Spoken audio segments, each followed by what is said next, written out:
Hello, literature lovers. Today we are going to talk about 10 very interesting and unknown facts about Shakespeare.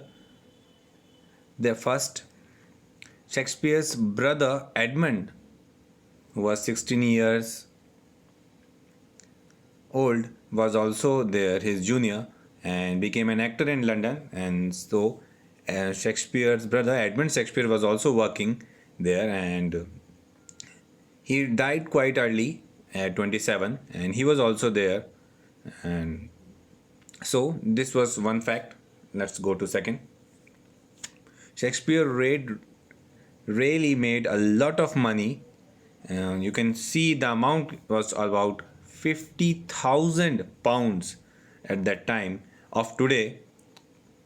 So you can see he really made a lot of money by all these theater performances at that time, and he really bought a lot of cash. You can read the details in here, and in fact, his widow also got the estate, although she renounced it, but still he became really very rich. Third fact, he really was not that kind of person who was not ready to collaborate. He collaborated with so many other authors, including Thomas Middleton in Timon of Athens, or John Fletcher officially in Henry VIII, and also in some of the parts of Macbeth with the help of Middleton. He really was such a great collaborator and co-writer also. Now talking about the language, can you speak Shakespeare? Because he really took the coinage to another level, not only some of the words but also phrases. You know, we use so many things, seen better days or caught a cold or being a laughing stock, had to break the ice. All these idioms are part of William Shakespeare's excellence. So he in fact changed English language to something another level. Another fact, Shakespeare's sonnets are all autobiographical, maximum are addressed to some unknown character, Mr. H, and rest are talking about the Dark Lady. So, this is a very interesting and dark fact about William Shakespeare, and you can see the details are here. It's quite known fact also. This is also a very interesting fact that Shakespeare himself was not so greatly educated though, and his daughter was totally illiterate. So, and now you can imagine how he changed the language, and he's also called the father of the English drama.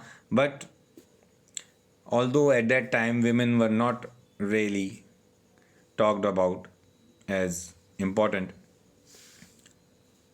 Next, talking about Shakespeare, this is some of the trait that I personally like, that he never took care about being prosperous. He was there to survive. He made plays to survive, and he was not like Ben Jonson who really want to create a fuss about it. He was just doing his work. That is why the ease we feel while we are studying Shakespeare's plays. You can also talk about this topic and do share your views. What are your thoughts about this particular fact? Next, Shakespeare had no descendant. We cannot say that any person is there because his only son, named Hamlet, sorry, the name is given wrong, Hamnet it was.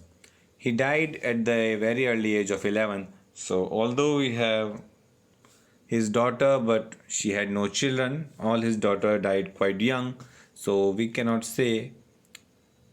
And rest of his brother, none of his brothers married, so we can hardly find anybody from his family now. Next comes, for 200 years the theatre made a dog's breakfast for Shakespeare. Once the theatre were reopened, began a great tradition of doing whatever the hell they like with Shakespeare's plays, and they chopped them up and adapted them into musicals. And they needed, the biggest example is Norm Tat, who turned King Lear into something happy. So we can see how things were molded according to author's wish, and although chiefly done by Shakespeare. And last fact that comes here is that Shakespeare has had some heavyweight haters. Yeah, when you are so great, some people really talk about it.